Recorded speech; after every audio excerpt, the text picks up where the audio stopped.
Halo, perkenalkan nama saya Stella. Di sini saya akan mengerjakan UTS, analisis, dan visualisasi data. Apa itu data mining? Data mining adalah proses pengumpulan dan pengolahan data yang bertujuan untuk mengekstrak informasi penting pada data. Pengertian data mining menurut para ahli. Menurut Laros, pada tahun 2006, mengartikan data mining adalah sebuah proses menemukan sesuatu bermakna dengan memilah data repositori dengan bantuan teknologi sosialisasi pola, statistik, serta matematika. Menurut Berry, data mining adalah sebuah aktivitas analisa data yang memiliki jumlah besar demi menemukan pola dan aturan yang berguna. Sedangkan menurut Paramudiono pada tahun 2006 menyampaikan bahwa data mining adalah proses analisa yang dilakukan secara otomatis pada data yang kompleks dan berjumlah besar untuk memperoleh sebuah pola atau kecenderungan yang umumnya tidak disadari. Nah, di sini kita akan mempelajari tentang sejarah data mining sebelum tahun 1990-an. Sebelum tahun 1990-an, data mining awalnya dikenal sebagai subproses besar yang disebut KDD atau Knowledge Discovery in Database. Namun, dalam konteks penambangan data saat ini, KDD lebih cocok karena sumber pengetahuan tidak lagi terbatas pada basis data. Sedangkan pada tahun 1990-an, sains, bisnis, dan pemerintah mulai membuat tumpukan data. Kemampuan teknologi informasi untuk mengumpulkan dan menyimpan berbagai macam data jauh meliputi kemampuan untuk menganalisis, meringkas, dan mengekstrak pengetahuan dari data tersebut. Sedangkan pada tahun 1996, sekelompok perusahaan seperti Tradata dan NCR memimpin sebuah proyek untuk menstandarisasi dan memformalkan teknik data mining. Pekerjaan mereka menghasilkan proses standar lintas industri untuk penambangan data atau CRIPSDM.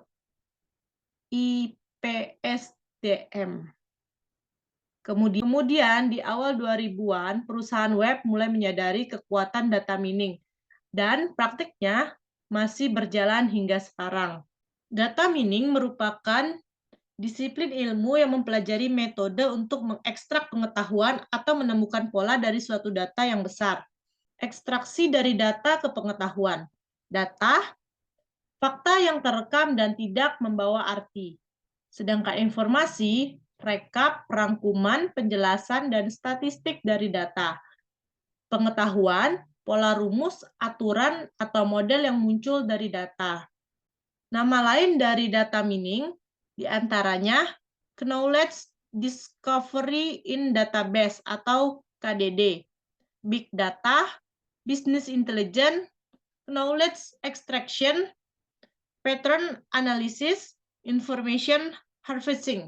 Kita akan mempelajari peran utama dari data mining.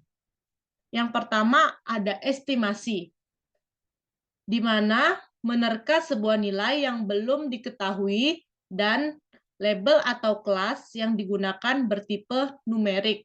Contohnya adalah ketika seorang menerka penghasilan di saat informasi mengenai seseorang tersebut belum diketahui. Kemudian, forecasting atau prediksi. Hampir sama dengan estimasi yang label atau kelasnya bertipe numerik, tapi perbedaannya ialah data yang digunakan merupakan data time series atau rentet waktu. Contohnya adalah seorang investor menggunakan prediksi untuk menentukan adakah faktor yang akan mempengaruhi dari naik dan turunnya saham perusahaan, juga ahli statistik yang memprediksi dampak signifikan dari perubahan operasi bisnis. Yang ketiga, klasifikasi atau classification, di mana proses untuk menemukan model atau fungsi yang dapat menjelaskan atau membedakan kelas data. agar dapat memperkirakan kelas dari suatu objek ketika labelnya tidak diketahui. Keempat, clustering, di mana mengidentifikasi kelompok dari produk atau barang yang memiliki karakteristik khusus atau mengelompokkan data yang memiliki kemiripan atribut. Clustering kebanyakan membangun sebuah model melalui serangkaian pengeluaran dan akan berhenti ketika model yang diambil telah memusat atau terkumpul. Kelima, asosiasi, di mana mengidentifikasi hubungan antara peristiwa-peristiwa yang akan terjadi sewaktu-waktu, atau analisis keranjang pasar untuk mengidentifikasi item-item produk yang kemungkinan dibeli konsumen bersamaan dengan produk lain. Setiap item dipertimbangkan sebagai informasi dengan tujuan agar dapat mencari produk yang biasanya terjual bersamaan dan juga agar dapat mencari tahu apa saja aturan yang menyebabkan kesamaan itu. Apa alasan-alasan kita membutuhkan data mining? Alasan pertama kita membutuhkan data mining adalah bahwa ada sejumlah besar data yang dapat digunakan untuk menghasilkan informasi dan pengetahuan yang berguna. Informasi dan pengetahuan yang diperoleh dapat digunakan di banyak bidang, seperti manajemen bisnis, manajemen produksi, dan kesehatan. Pesatnya, perkembangan data mining tidak lepas dari perkembangan teknologi informasi yang memungkinkan terjadinya akumulasi data dalam jumlah besar. Manusia memproduksi beragam data yang jumlah dan ukurannya sangat besar di berbagai bidang, di antaranya bidang astronomi, bisnis, kedokteran, ekonomi, olahraga, cuaca, finansial. Contoh-contoh data mining dalam kehidupan sehari-hari di antara lain corporate analysis dan risk management. Penerapan data mining dalam sektor perusahaan biasanya digunakan untuk memprediksi underwriting yang lebih baik, analisis kompetitif, serta kontrol kualitas. Kedua, market analysis dan manajemen. Dalam sektor pemasaran, biasanya data mining digunakan untuk manajemen hubungan pelanggan, analisis pasar, segmentasi pasar, dan pemasaran target. Sedangkan fraud detection dan meaning usual patterns, selain sebagai sektor pemasaran, data mining juga berfungsi untuk mendeteksi fraud pada sebuah sistem yang nantinya akan bisa melihat jutaan transaksi yang masuk, seperti pencucian uang, asuransi kesehatan, telekomunikasi, industri retail, dan lain sebagainya. Metodologi data mining dan masalah pada interaksi pengguna. Mining jenis pengetahuan dalam database atau mining different kinds of knowledge in database berarti penggunaan yang berbeda mungkin tertarik dalam berbagai jenis pengetahuan. Oleh karena itu, sangatlah penting untuk data pertambangan untuk menutupi berbagai pengetahuan penemuan tugas. Kemudian, interaksi pengetahuan data mining di berbagai tingkat abstraksi. Proses data mining perlu interaktif karena hal itu memungkinkan pengguna untuk fokus mencari pola, menyediakan dan menyempurnakan permintaan pertambangan data berdasarkan hasil yang dikembalikan. Proses penggabungan. Pengetahuan latar belakang. Proses penggabungan. Pengetahuan latar belakang, penemuan panduan, dan untuk mengekspresikan pola ditemukan tidak hanya dalam istilah yang ringkas, tetapi di berbab. Pengetahuan latar belakang, penemuan panduan, dan untuk mengekspresikan pola bukan tidak hanya dalam istilah yang ringkas, tetapi di beberapa tingkat abstraksi. Permintaan bahasa data mining dan ad hoc data mining. Data mining query language yang memungkinkan pengguna untuk menggambarkan tugas-tugas di ad hoc mining harus diintegrasikan dengan data gudang bahasa query dan dioptimalkan untuk memining data sehingga efisien dan fleksibel. Presentasi dan visualisasi data mining. Setelah pola ditemukan, perlu dinyatakan dalam bahasa tingkat tinggi dan presentasi visual. Pernyataan ini harus mudah dimengerti. Kemudian, penanganan data missing atau tidak lengkap. Data cleaning metode diperlukan untuk menangani noisy dan benda-benda yang tidak lengkap, sementara data mining akan keteraturan. Jika metode data cleaning tidak ada ketetapan pola ditemukan, akan menjadi buruk. Pattern evaluation. Evaluasi pola menemukan harus menarik karena baik mereka mewakili baruan pengetahuan dan kekurangan yang umum. Adapun beberapa jenis data mining yang paling umum digunakan dan harus kalian ketahui adalah sebagai berikut. Clustering. Pengelompokan atau clustering melibatkan menemukan kelompok dengan karakteristik yang sama. Misalnya, pemasaran sering menggunakan data mining jenis ini untuk mengidentifikasi kelompok dan subkelompok dalam target pasar mereka. Ini akan menjadi sangat bermanfaat ketika Anda tidak tahu kesamaan apa yang mungkin ada dalam data Anda. Classification. Jenis data mining yang selanjutnya yaitu adalah classification. Jenis ini mengurutkan item atau individu ke dalam kategori berdasarkan model yang telah dipelajari sebelumnya. Klasifikasi sering muncul setelah pengelompokan. Walaupun ada juga yang membuat sesuatu sistem untuk mengklasifikasi data berdasarkan kategori yang didefinisikan oleh ilmuwan atau analisis data. Association. Asosiasi atau association mengidentifikasi potongan-potongan data yang biasanya ditemukan berdekatan satu sama lain. Ini adalah teknik yang menggerakkan sebagian besar mesin rekomendasi. Seperti ketika Amazon menyarankan bahwa jika Anda membeli satu item, Anda mungkin juga menyukai item lain. Anomaly detection. Jenis deteksi anomali mencari potongan data yang tidak sesuai dengan pola yang biasa. Teknik-teknik ini sangat berguna untuk mendeteksi penipuan. Regression.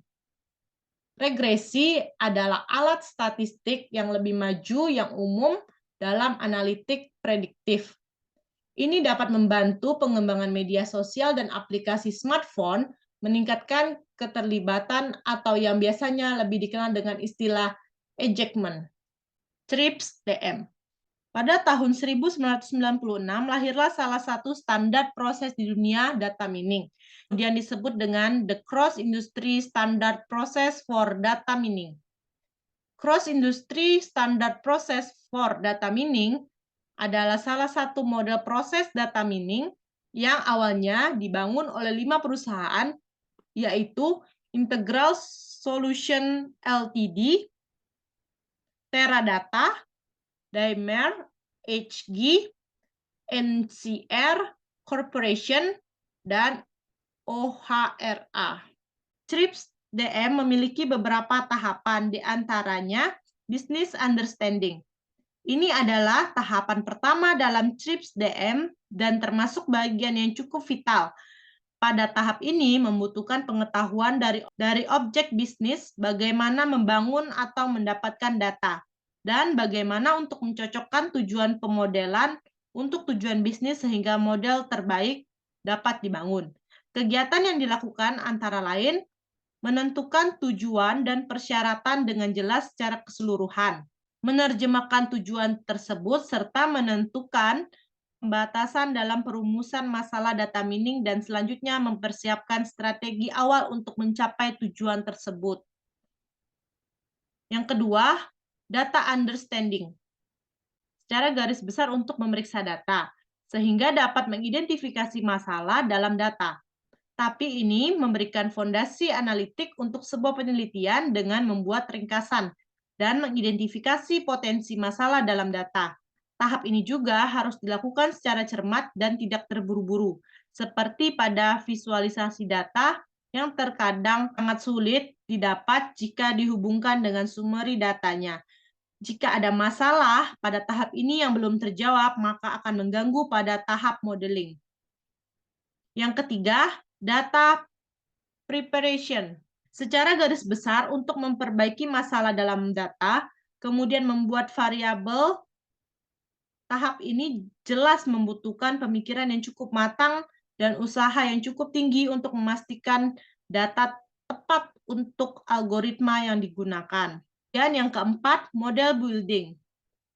Secara garis besar, untuk membuat model prediktif atau deskriptif, pada tahap ini dilakukan metode statistika dan machine learning untuk penentuan terhadap teknik data mining, alat bantu data mining, dan algoritma data mining yang akan diterapkan.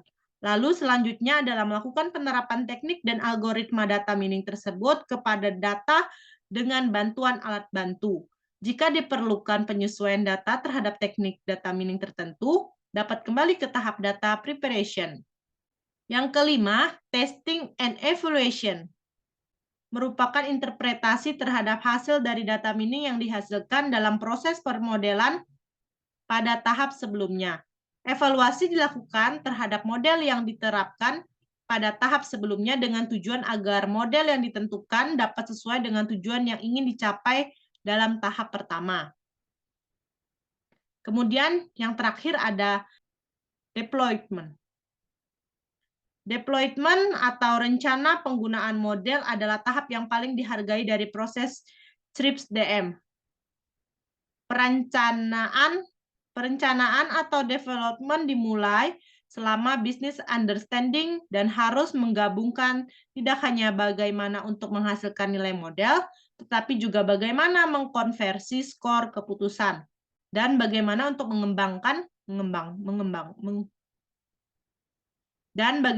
menggabungkan keputusan dalam sistem operasional. Baiklah, sekian presentasi UTS dari saya. Sampai jumpa di